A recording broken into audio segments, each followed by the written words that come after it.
Hello students, क्या हाल है आपके। उम्मीद करते हैं आप लोग खैरियत से होंगे। आज हम पढ़ने जा रहे हैं फिजिक्स। और फिजिक्स आपका जो इलेक्ट्रोस्टैटिक्स का चैप्टर जो हमने शुरू कर रखा है उसका टॉपिक है इलेक्ट्रिक फ्लक्स। और इलेक्ट्रिक फ्लक्स जो है आपका 2D सरफेस के लिए जो फार्मूला, 2D सरफेस कह लें या आपका फ्लैट सरफेस जो होता है उसके लिए हमने जो फार्मूला से कल डिस्कस किया था। तो अब हम करने जा रहे हैं 3D सरफेस या क्लोज सरफेस पे जो है वो इलेक्ट्रिक फ्लक्स कैसे मालूम किया जाता है। ठीक है, तो उसके लिए हम फार्मूला मालूम करेंगे और कुछ हम जो है वो गाज लॉ की भी बात आज करेंगे और उसके बाद जो है प्रॉपर नेक्स्ट लेक्चर में गाज लॉ पे भी हम मुकम्मल बात करेंगे नेक्स्ट लेक्चर। तो अभी हम चलते हैं इलेक्ट्रिक फ्लक्स का जो कल इससे पहले हमने जो किया था उसका आप देते हैं कि इलेक्ट्रिक फ्लक्स की डेफिनेशन क्या है और मैथमेटिकली हमने कैसे उसको कहा था। थोड़ा उसको रिवाइज कर लें। ठीक है जी, तो यहाँ पर हमने कहा था कि इलेक्ट्रिक फ्लक्स क्या है, कि आपका है इलेक्ट्रिक फ्लक्स क्या है, फील्ड लाइंस होती हैं जो पास होती हैं perpendicularly through a plane surface, या फिर प्लेन कह लें या सरफेस कह लें, उसके थ्रू जो परपेंडिकुलर लाइंस आपके पास होते हैं उन लाइंस को हम, या उन लाइंस के फ्लो को हम क्या कहते हैं, फ्लक्स कहते हैं। जैसे आपको कल बताया गया था कि आपका फॉर एग्जांपल ये है एक सरफेस है, ठीक है। और कल हमने डिस्कस किया था, यानी इससे पहले जो लेक्चर आपका था उसमें हम डिस्कस किया था कि नंबर ऑफ लाइंस जो आपकी परपेंडिकुलरली इस तरह जो है वो 2D सरफेस में, ये प्लेन है आपके सामने, ठीक है, ये प्लेन है, तो यहाँ पर इलेक्ट्रिक फील्ड की लाइंस परपेंडिकुलर पास हो रही है, ठीक है। और हमने यहाँ पर जिक्र किया था कि भाई आपका जो एरिया होता है वो आपका जो डायरेक्शन होगा एरिया का, परपेंडिकुलर क्वांटिटी है उसका ये डायरेक्शन है, ठीक है जी। तो एरिया भी परपेंडिकुलर होता है, वो तो होता ही है, आपको पता है एरिया का डायरेक्शन क्या होता है, परपेंडिकुलर टू दी सरफेस होता है या प्लेन होता है, ठीक है। और इलेक्ट्रिक फील्ड की लाइंस अगर परपेंडिकुलरली पास हो रही है तो उसको हम क्या कहते हैं, फ्लक्स कहते हैं। और इसको हमने मैथमेटिकली कैसे मालूम किया था, फ्लक्स जो है आपका ई यानी इलेक्ट्रिक फील्ड और एरिया का जो है वो डॉट प्रोडक्ट, सही। और इसको हमने आगे कैसे लिखा था, ई ए कॉस थीटा। तो ये जो फार्मूला है आपका था इसके लिए 2D सरफेस के लिए या इसको आप कह लेंगे फ्लैट सरफेस होती है जो। और इसके बारे में हमने ये भी कहा था कि आप इसके जो एरिया वेक्टर है तो ये वाला, ये दोनों तरफ से आप ले सकते हो, यानी इस तरफ भी ले सकते हो और इस तरफ भी परपेंडिकुलर ले सकते हो 2D सरफेस में, ठीक है। और क्लोज सरफेस के बारे में हमने बताया था एरिया जो है वो सिर्फ आपका लिया जाएगा, आउटवर्ड लिया जाएगा, इनवर्ड जो है या दूसरी तरफ जो है वो, अगर कोई फॉर एग्जाम्पल आपका ये था, ये कल वाली बातें जो हमने पहले डिस्कस की वो आपको याद करवा रहे हैं। प्रीवियस लेक्चर में हमने कहा था आपसे, ताकि थोड़ा माइंड में दोबारा आपके आ जाए, आप वो लेक्चर देख सकते हो। यहाँ पर ये क्यूब है, तो यहाँ पर जो ये सरफेस है तो इसका एरिया इस तरफ होगा, आउटवर्ड होगा, ये सरफेस है तो इसका एरिया कैसे होगा आपका, ऐसे होगा, ठीक है। और इसका एरिया कैसे होगा, आउटवर्ड होगा, इसका एरिया कैसे होगा, इस तरफ होगा, और इसका सामने वाले का इधर, ये अंदर की तरफ एरिया आप नहीं लेंगे क्लोज्ड सरफेस में। क्लोज्ड सरफेस में आप, ये अंदर भी तो था, ये दीवार है ना इसकी, तो इसके अंदर जो है एरिया आप नहीं लेंगे। अच्छा, एक और बात भी हमने पहले डिस्कस कर चुके हैं कि अगर आपका यहाँ पर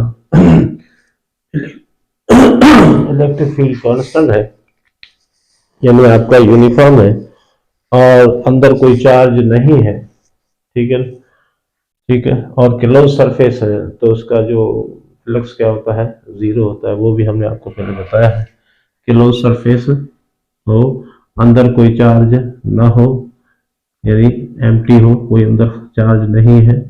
और मैं आपकी इलेक्ट्रिक फील्ड क्या है, इसकी कांस्टेंट है, यूनिफॉर्म है, तो उसका जो है वो इलेक्ट्रिक फ्लक्स क्या होगा आपका, जीरो होता है। ठीक है, तो ये वाली बातें हमने इससे पहले लेक्चर में डिस्कस की है।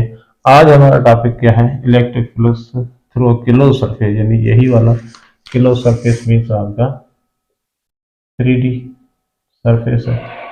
अब क्लोज सरफेस 3D आप जो है वो समझ सकते हैं, कोई आपका कोई डब्बा है, या आपका कोई स्फीयर है, या कोई भी क्लोज बॉडी है, तो आप जो है उसका क्या किस तरह जो है फ्लक्स ले सकते हो।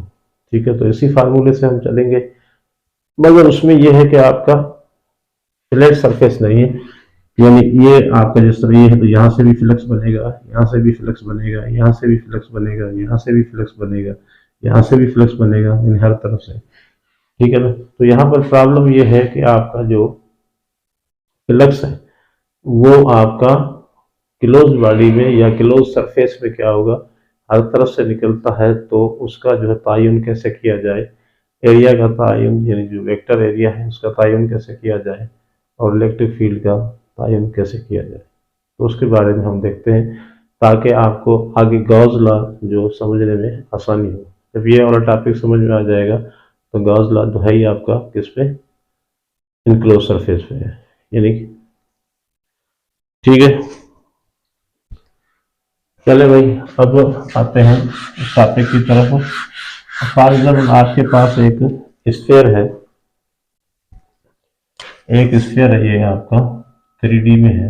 अब स्फीयर का मतलब आप कोई गोला ही समझे, कोई फुटबॉल समझ लें, इस तरह का कोई चीज है। ठीक है, कोई आपका स्फेरिकल चीज है। ठीक है, उसके सेंटर में हमने रखा हुआ है एक चार्ज रखा हुआ है इधर।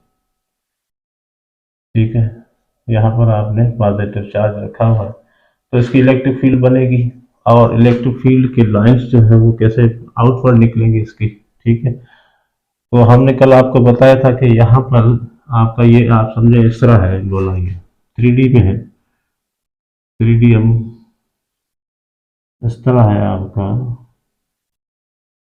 इस तरह, तो ये आपका ऐसे राउंडेड है, तो आपको थोड़ा महसूस हो रहा होगा कि ये फुटबॉल की तरह आपको नजर आए। सही है, तो अब आप अंदाजा लगा सकते हो कि यहाँ पर जो सेंटर है, तो इसका जो एरिया होगा वो कैसे होगा, इस यहाँ पर से हमने थोड़ा सा एक छोटा सा एरिया लिया, तो उससे फ्लक्स की लाइनें कैसे निकलेंगी, परपेंडिकुलर। सही, यहाँ से कोई आपने छोटा सा एरिया लिया, ठीक है, यहाँ से आपने थोड़ा काट के लिया, तो इसका डायरेक्शन कैसा होगा, ऐसे होगा। सही, इसी तरह आपने यहाँ से कोई लिया है, तो इसका एरिया कैसे होगा, ऐसे होगा। यहाँ से लिया है तो आपका ऐसे होगा, परपेंडिकुलर होगा, किसके साथ, सेंटर के साथ।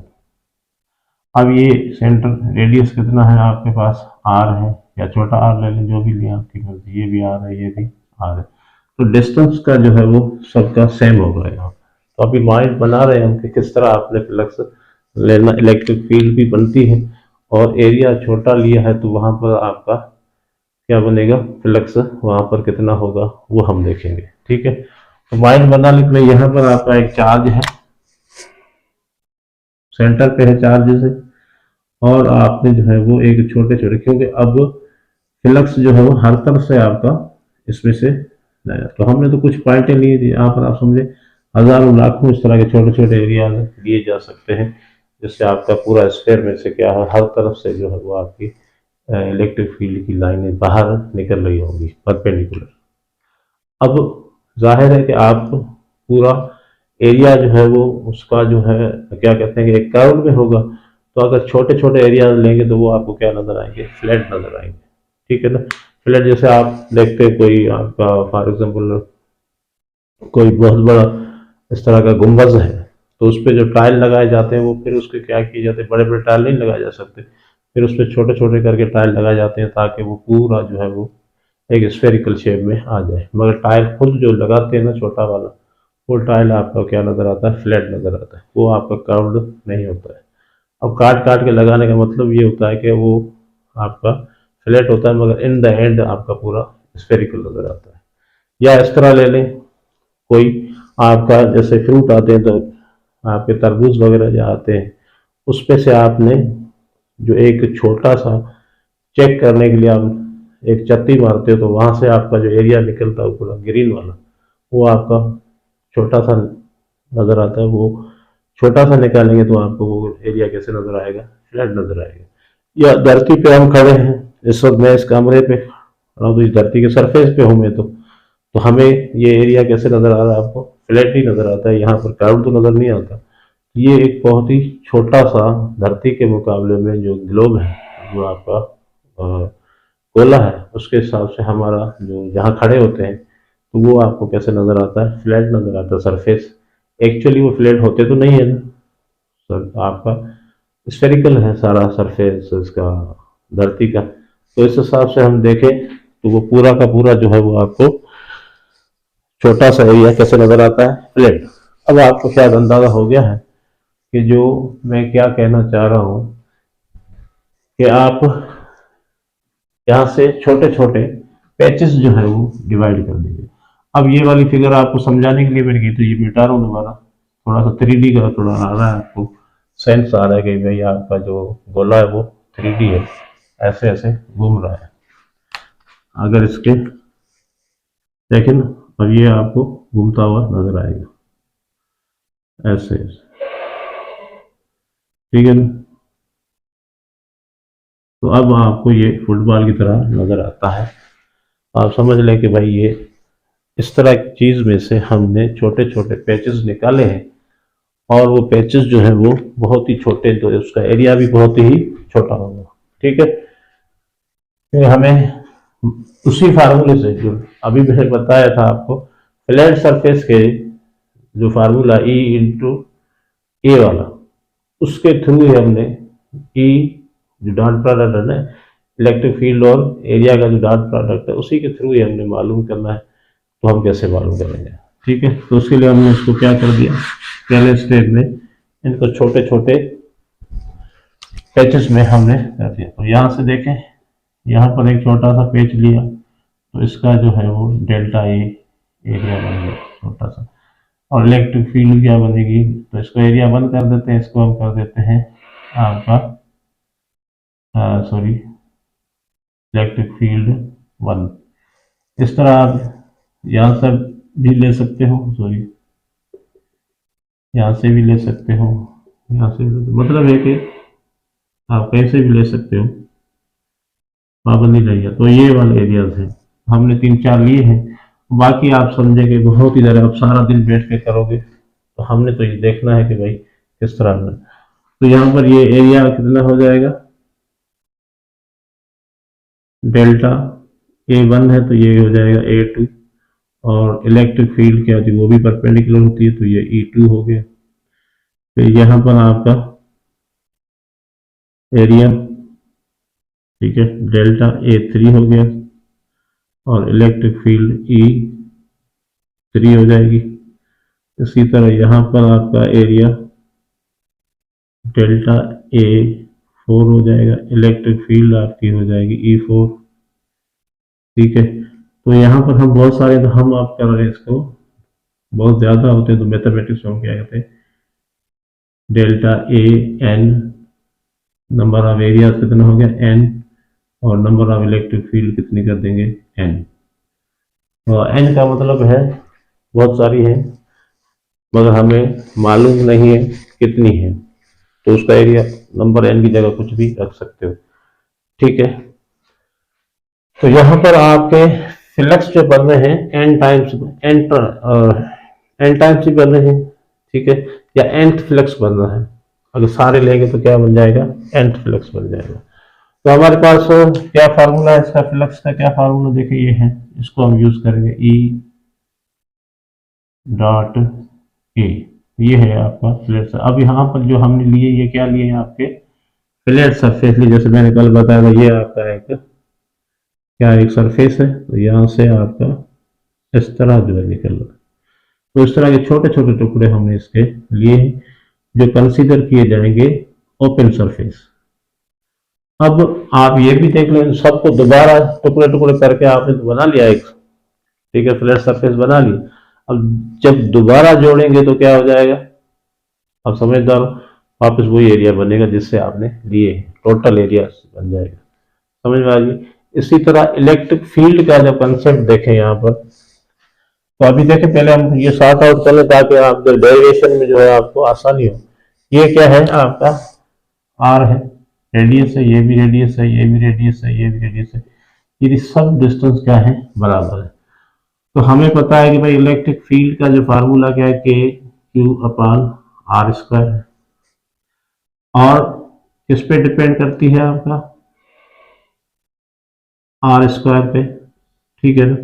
तो अभी डिस्टेंस सबका बराबर है, तो इलेक्ट्रिक फील्ड सब जगह पे क्या होनी चाहिए, सेम होनी चाहिए।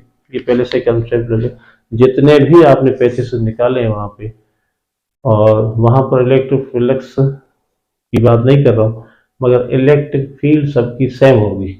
वजह क्या है, इलेक्ट्रिक फील्ड सेम इसलिए होगी, देखो यहाँ पर इलेक्ट्रिक फील्ड, यहाँ पर जैसे E1 E2 E3 E4 है या En है, सबका डिस्टेंस क्या है, बराबर है, और Q सबके लिए सेम है, K सबके लिए सेम होगा। तो इलेक्ट्रिक फील्ड हर जगह पे जो अभी आपने पैचेस लिए हैं जगह पे क्या होगी, सेम होगी। तो इसका मतलब ये हुआ कि इलेक्ट्रिक फील्ड जो है वो किसके बराबर, E1 E2 E3 E4 En, ये सारे क्या है, आपस में बराबर है, हर जगह पे सेम मिलेगी। सही है।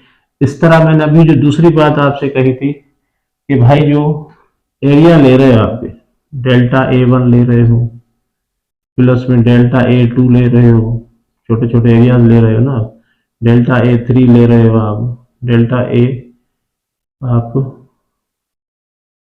4 ले रहे हो, डेल्टा AN ले रहे हो, ये किसके बराबर होगा, एरिया के बराबर होगा। अब आपको फीलिंग आ रही होगी कि बात तो वही है, इतने सारे अगर टुकड़े लिए हैं तो यहाँ पर सबको दोबारा जोड़ेंगे तो पूरा फिर वो बन जाएगा, स्फीयर बन जाएगा। यानी स्फीयर को आपने बहुत सारे छोटे छोटे एरियाज में आपने डिवाइड कर दिया, फॉर एग्जाम्पल हजारों में कर दिया, वो हजारों दोबारा आपस में जोड़ेंगे तो दोबारा आपका क्या बन जाएगा, सेम स्फीयर बन जाएगा। जहां से ये लिए थे तो वो टोटल क्या बन जाएगा, ए के बराबर बन जाएगा। इसी तरह इलेक्ट्रिक फील्ड जहां कहीं भी लेंगे तो वो आपकी हर टुकड़े की सेम नजर आएगी, ठीक है।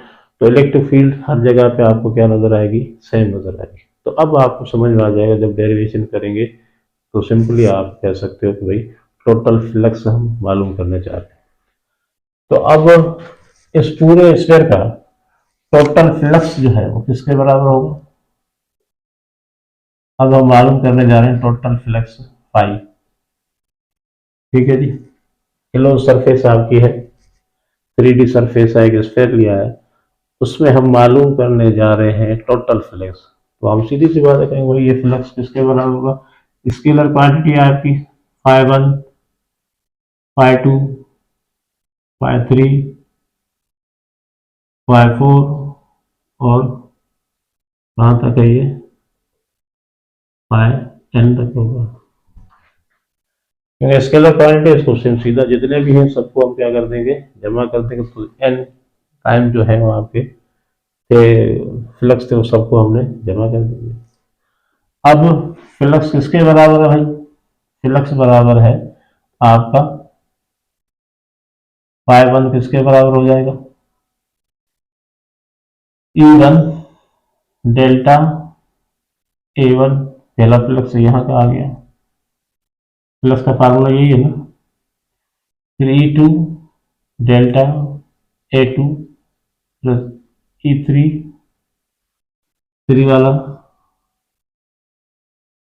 E3 delta A3 E4 delta A4, फिर आगे आपका En डेल्टा AN। सही है। तो ये आ गया आपका फ्लक्स, सबको हमने क्या कर दिया, सिंपली ऐड कर दिया। स्केलर क्वांटिटी भाई इसको ऐसे ही ऐड किया जाएगा, सबको आप उंगलियों पे गिनना शुरू कर दें। ठीक है जी। अच्छा जी, अब अभी मैंने जैसे कहा था भाई ये E1 E2 E3 सारे एक इतने ही हैं, सब बराबर है। वजह क्या बताई थी कि सबका डिस्टेंस इक्वी डिस्टेंट है। ठीक है, ये जो एरिया जो पैचेस हमने लिए हैं सारे ही क्यू से इक्वी डिस्टेंट है। फासला जो है ना वो यहाँ से लेकर यहाँ तक, ये देखें ये सब आर है। तो हम कह सकते हैं कि भाई इलेक्ट्रिक फील्ड आपकी क्या है, सबकी सेम है।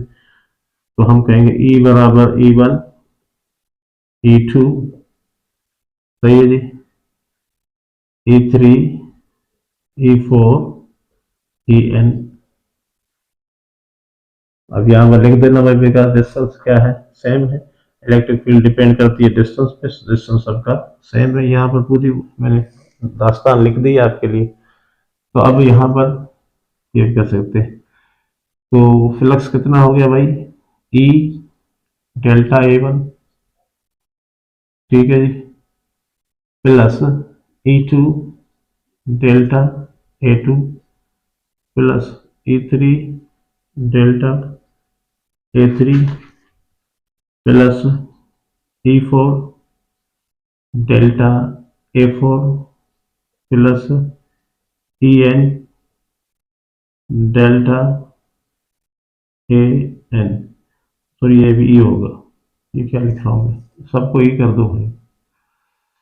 सबको हमने क्या सपोज कर दिया है, ई के बराबर कर दिया है। तो यहाँ पर ये मामला खत्म हो गया। E1 भी ई के ए के बराबर, ई के बराबर है, सबको हमने ई कर दिया है क्योंकि ये सारे ही बराबर है।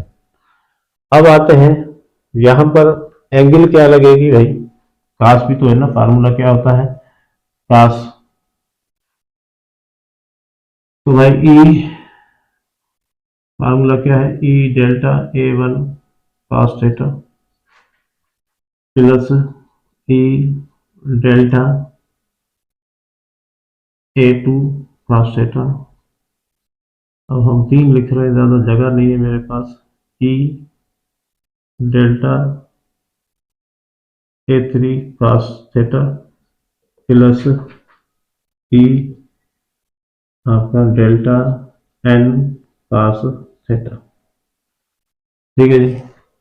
अब cos थीटा आपने लगाया, वो तो फार्मूला है आपका पहले से ही पता है, प्लस इसके बराबर है ई ए cos थीटा के बराबर ही फार्मूला है। तो थीटा देखो किसके बराबर है, यहां पर देखो एंगल बिटवीन ई और एरिया के दरमियान क्या, दोनों ही परपेंडिकुलर है किसके साथ, सरफेस के साथ। सरफेस के साथ क्या है, परपेंडिकुलर है। तो एंगल कितनी होगी, 0 डिग्री होगी। ये भी दोनों 90 बना रहे हैं, ये भी दोनों परपेंडिकुलर है, तो सबकी एंगल तो दोनों की सेम है। तो they are parallel to each other. Electric field और एरिया वेक्टर जो है आपका वो क्या है, पैरेलल है। तो एंगल कितनी बनेगी, यहाँ पर भी 0, यहाँ पर भी थीटा 0, यहाँ पर भी थीटा क्या बनेगा 0, यहाँ पर भी थीटा 0 डिग्री, यहाँ पर भी थीटा क्या बनेगा 0 डिग्री। तो cos 0 किसके बराबर है भैया, 1 के बराबर। तो ये इधर भी 1, इधर भी 1, इधर भी 1, तो सबका अब क्या फार्मूला बनेगा, ई डेल्टा A1 प्लस ई डेल्टा A2 प्लस ई डेल्टा A3 प्लस 3 तक ही ले रहा हूँ, ई डेल्टा AN। सही। चलिए अब ई सब में कॉमन है, इसको भी ले रहा हूँ कॉमन, ई सब में कॉमन है। तो क्या होगा अब, delta A1 delta A2 delta A3 delta, तो खत्म कर देते हैं यहाँ पर डेल्टा AN। सही है। तो अब देखें यहाँ पर क्या हुआ है कि भाई आपका जो पैचेस लिए थे उन सब का एरिया आपका ब्रैकेट के अंदर आ गया। मैंने पहले ही आपको बता दिया था कि इन पैचेस को दोबारा आपस में जोड़ेंगे तो फिर दोबारा क्या बन जाएगा, इस एक बड़ा वही सेम वाला स्फीयर बन जाएगा, और उसका एरिया किसके बराबर है, ए के बराबर है। ठीक है, तो हम क्या लिखेंगे भाई, ए बराबर होगा, या ऐसे लिख दें, delta A1 plus delta A2 plus delta A three plus delta A N is equal to क्या है, ए के है। तो अब आपका फ्लक्स कितना बनेगा, टोटल ई, देखो ये आपका वेक्टर है, सॉरी यहाँ से आपका वेक्टर तो ले लिया था हमने, cos थीटा कहाँ पे लगाया था, यहाँ पर लगाया था, यहाँ तक आपका, हाँ ये ठीक है, यहाँ पर आपका cos थीटा हमने यहाँ लगाया था, अब आपका लगाने की जरूरत है। जब cos थीटा लग गया तो इसका मतलब ये क्या है, अब मैग्नीट्यूड है, ये क्या है, अब मैग्नीट्यूड है, ई ए क्या बन गया, ई ए बन गया, सेम आ गया देखो, ठीक है जी। अब ई किसके बराबर होगा, यहाँ पर ई का फार्मूला क्या बनेगा, मैंने अभी बताया, जैसे के क्यू जो आपका चार्ज है अपान आर स्क्वायर, डिस्टेंस आ गया, इनटू एरिया। अब यहाँ पर स्फीयर का area, area of sphere, area of sphere लेंगे आप, वो किसके बराबर है, 4 पाई आर स्क्वायर। इस स्फीयर का जो एरिया हो गया होगा 4 पाई आर स्क्वायर, तो ये रख देंगे हम 4 पाई आर स्क्वायर, सही है। अब देखिए यहाँ पर स्टूडेंट 11th के हैं या आपके 12th क्लास के हैं, उनके लिए ये कोई नई बात नहीं है। Area of sphere constant term होता है, कांस्टेंट होता है, पहले से ही पता है आपको। जैसे एरिया ऑफ सर्कल मालूम है बाय आर स्क्वायर, ठीक है ना, तो ये आपको पता है, ये भी आपको पता है, पहले पढ़ चुके हैं। इलेक्ट्रिक फील्ड इंटेंसिटी का जो फार्मूला है, ये दोनों पता है। यहाँ पर भी कोई ऐसी नहीं है, सिर्फ ये सिचुएशन बनाई है हमने, ये आपको मैंने समझा दी है भाई total flux of the sphere जो होगा वो किसके बराबर है, क्योंकि हम डायरेक्ट नहीं ले पा रहे थे, आपका क्लोज सरफेस था, तो हम फ्लैट सरफेस नहीं था, उसकी वजह से हमने इसको आपके जो स्फीयर है इसको छोटे छोटे पैचेस में हमने डिवाइड कर दिया, बहुत सारे कर दिए। तो अब सब हम कहेंगे सबका फ्लक्स हम जमा करेंगे तो हमारे पास क्या आ जाएगा, टोटल फ्लक्स आ जाएगा। तो फिर आपका फ्लक्स का फार्मूला है वो हमने रख दिया सेम यही वाला फार्मूला, ठीक है जी।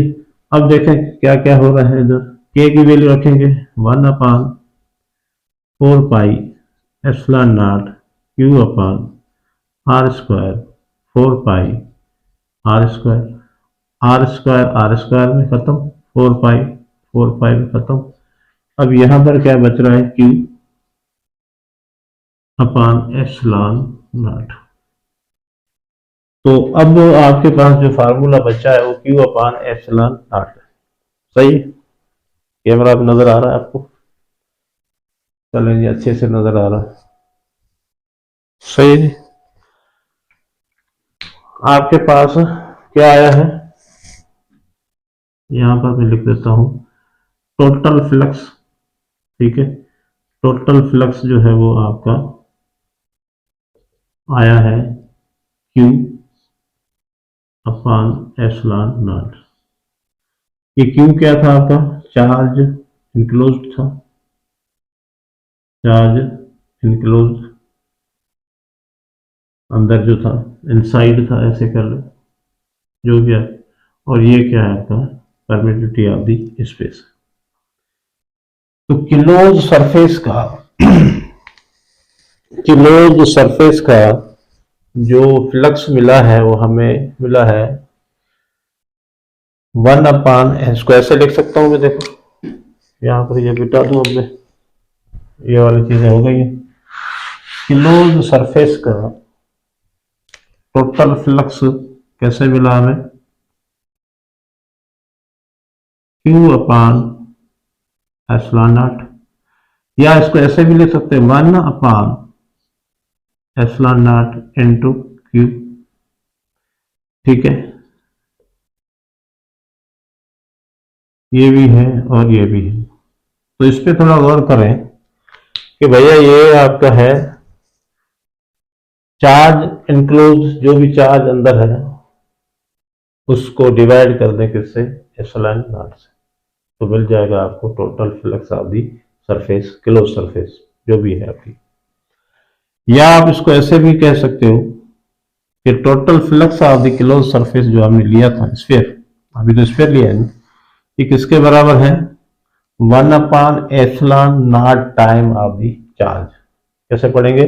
1/एप्सिलॉन time of the charge enclosed.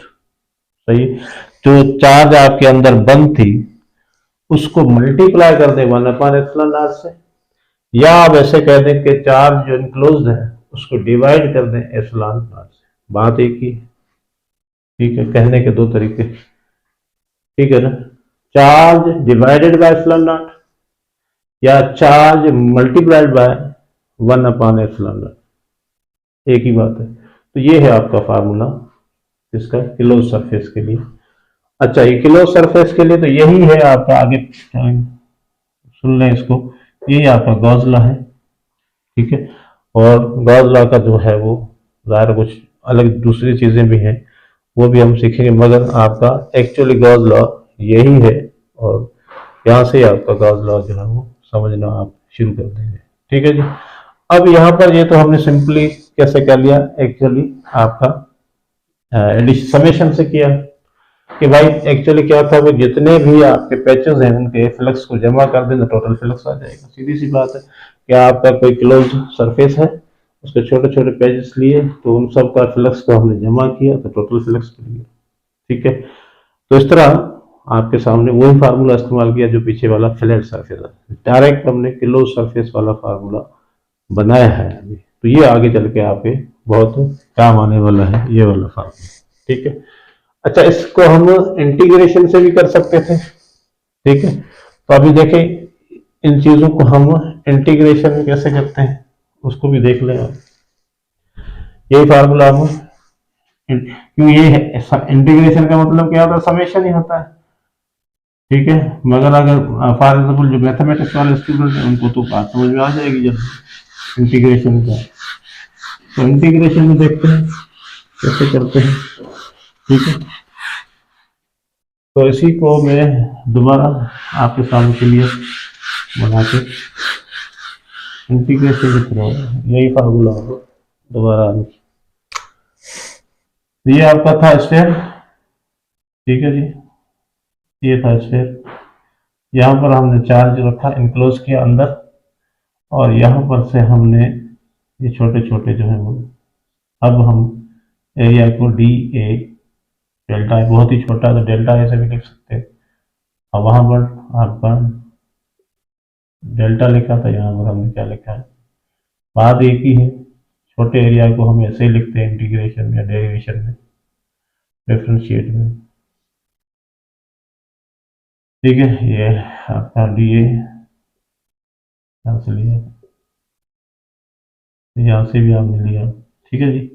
तो ये एरियाज आपके डी ए हो गए, जैसे पहले था वही है, सिस्टम तो वही है, सही। अब यहाँ पर आपका इलेक्ट्रिक फील्ड इंटेंसिटी आपको पता है हर जगह पे सेम होगी, तो मैंने पहले से लिख दूंगा मैं, ई होती है, यहाँ पर भी ई होगी, यहाँ पर भी क्या होगी, ई होगी, यहाँ पर भी क्या होगी, ई होगी। इसकी वजह मैं पहले बता चुका हूँ आपको, डिस्टेंस सबका सेम है, ठीक है ना, डिस्टेंस सबका सेम है, तो हर जगह पे यहाँ पर आपका इलेक्ट्रिक फील्ड इंटेंसिटी सब जगह सेम होगी, वो पहले सेम कर देंगे। हमने सिर्फ करना है कि भाई यहाँ पर हमने तो भाई टोटल फ्लक्स किसके बराबर, यहाँ पर भी छोटा फ्लक्स बनेगा, यहाँ पर भी छोटा, तो यहाँ पर हम कहेंगे डी इज इक्वल टू क्या होगा, ई, ठीक है। ई सब जगह सेम कांस्टेंट हो गया और टी ए हो जाएगा, ठीक है। तो डी ए आप cos थीटा लिख दें, cos थीटा आपका क्या होता है भाई, cos थीटा क्या होगा, 1 होगा। यहाँ पर सिचुएशन वही है, तो यहाँ पर थीटा किसके बराबर है, 0 के बराबर, तो यहाँ ई डी ए हो गया, सही। अच्छा जी, अब यहाँ पर भी ई डी ए बनेगा, यहाँ पर भी फ्लक्स क्या बनेगा, ई डी ए बनेगा, यहाँ पर भी फ्लक्स क्या बनेगा, ई डी ए बनेगा, यहाँ पर भी फ्लक्स क्या बनेगा, ई डी ए बनेगा। तो इन सब को जमा करेंगे आखिर में, तो कैसे जमा करें भाई, पहले तो हमने किया था आपका समेशन किया, अब हम क्या करेंगे इसकी इंटीग्रेशन। टोटल फ्लक्स के लिए क्या करेंगे, टोटल फ्लक्स के लिए हम क्या करेंगे, इंटीग्रेशन कर देंगे, इंटीग्रेशन ऑफ डी फाई, और यहाँ पर हो जाएगा इंटीग्रेशन ऑफ ई डी। भाई इंटीग्रेशन करेंगे हम इसका, तो ये आपका इसका इंटीग्रेशन क्या निकल आएगा, फाइव। और यहाँ पर देखें ई कांस्टेंट है तो बाहर रखेंगे इसको, और डी ए का करेंगे इंटीग्रेशन। सही है। अब भाई फाइव पे तकड़ में जो लिख रहा हूँ वही है आपका, ऐसे मारो इसको। डी ए का इंटीग्रेशन क्या बनता है, अगर किसी को पता है इंटीग्रेशन के बाद क्या बनेगा, ए बनेगा। तो integration of D x x होता है, इंटीग्रेशन आप जो भी करें डी एस करें तो एस बनेगा, डी ए है तो आपका ए बनेगा। सेम ई ए आ गया। अब आपको पता है ये टोटल फ्लक्स हो गया, ई पता है आपका k Q upon R square, area आपको पता है 4 पाई आर स्क्वायर, तो ये कट गया। और यहाँ पर आपका सॉरी के किसके बराबर है, 1 अपॉन 4 पाई एप्सिलॉन नॉट। चलो नहीं काटते अभी, थोड़ा सब्र करके काटते हैं। ये हो जाएगा आर स्क्वायर, और ये आपका क्यू अपॉन आर स्क्वायर, और ये 4 पाई आर स्क्वायर। तो ये आपस में कट जाएंगे, ये आपस में कट जाएंगे, वही बना फार्मूला आपका क्यू अपॉन एप्सिलॉन नॉट। सही। तो ये आ गया आपका। तो ये बहुत ज़्यादा आसान है, जिसको भी इंटीग्रेशन आती है। तो मेरे ख्याल में बहुत सारे जो फार्मूले आपके हैं डिफरेंशिएशन और इंटीग्रेशन पे टिके हुए हैं, फिजिक्स में जितने भी फार्मूले हैं वो बहुत ही आसान तरीके से आप कर सकते हो, इंटीग्रेशन का और डिफरेंशिएशन का इस्तेमाल करके फार्मूले आसानी से। तो अभी आप सीखना चाहते हैं तो हम एक आज लेक्चर रखते हैं, उसमें डिफरेंशिएशन जो सिंपल आपका इस्तेमाल होता है इसमें, छोटे छोटे फिजिक्स के हद तक। ठीक है। तो ये आपका हो गया, सेम आ गया। तो बहुत ज़्यादा हमने इस पर काम नहीं किया, डायरेक्ट आपको मिल गया। कंसेप्ट वही था आपका, सेम टू सेम था। यहाँ तक हम ठीक है पहुँच के, डायरेक्ट पहुँच के कि भाई आपका सबको जमा करेंगे तो क्या बनने वाला, सबको जमा करने का तरीका ये है। क्योंकि यहाँ पर कितने थे ईडीए कितने थे भाई, ये एक का है फॉर एग्जांपल, 1 का है, 2 का, तो हम क्या करेंगे सबका इकट्ठा सम करने का, क्या इंटीग्रेशन कर दो भाई, समेशन ऑफ या इंटीग्रेशन। अब यहाँ पर ऐसे भी लगेगा ये, तो ये क्या होगा आपका इनक्लोज बॉडी के लिए हमने जो करते हैं इसके लिए। ठीक है। ये आपको सर्कल लगा होगा इधर, ये शो करता है कि भाई flux of the enclose body या क्लोज सरफेस के लिए।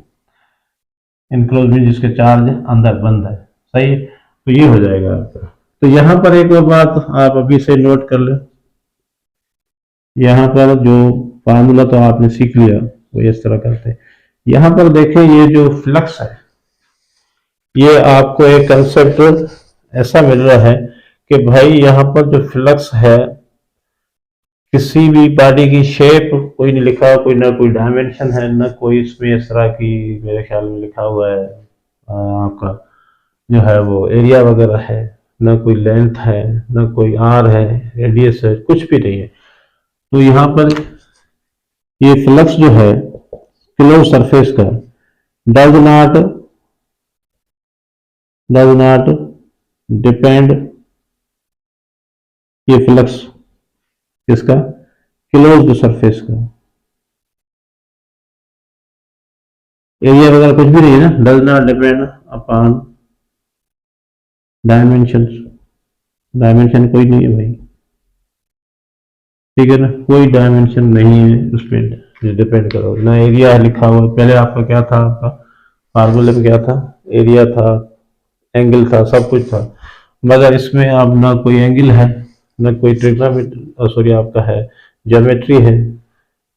ठीक है। शेप और साइज के हिसाब से कुछ भी नहीं है। तो कोई भी यहाँ पर क्लोज सरफेस है तो उसका जो फ्लक्स है वो उसके लिए फार्मूला यही रहेगा, वो फिर शेप कोई भी हो, स्फेरिकल हो और कोई शेप हो, आपका स्क्वायर शेप में हो, किसी भी शेप में हो, आर्बिट्री शेप हो, उसके बारे में हम पढ़ेंगे ना।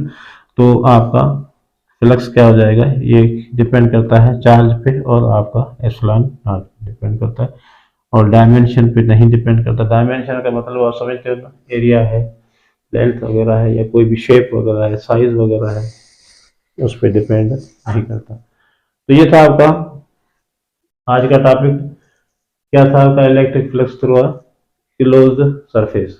ठीक है, तो उसके लिए भी हमने फार्मूला आपको समझा दिया है, ड्राइव करा दिया है। अब जो है वो हम आगे पढ़ेंगे गॉस लॉ, और वो जो आपका स्पेशल जो है इन पे क्लोज सरफेस पे है, और किस तरह जो है हम वहाँ पर इस्तेमाल करेंगे, एप्लीकेशन ऑफ गॉस लॉ भी होगा, बहुत कुछ है उसमें। तो उसको भी हम समझ लेंगे। अब मेरे ख्याल में वो भी समझ में आ जाएगा, यहाँ से ये कंसेप्ट आ गया आपका क्लोज सरफेस का। उसके बाद देखते हैं उस पर। तो मिलते हैं नेक्स्ट वीडियो में, तब तक आप पढ़ते रहें और पढ़ाते रहें।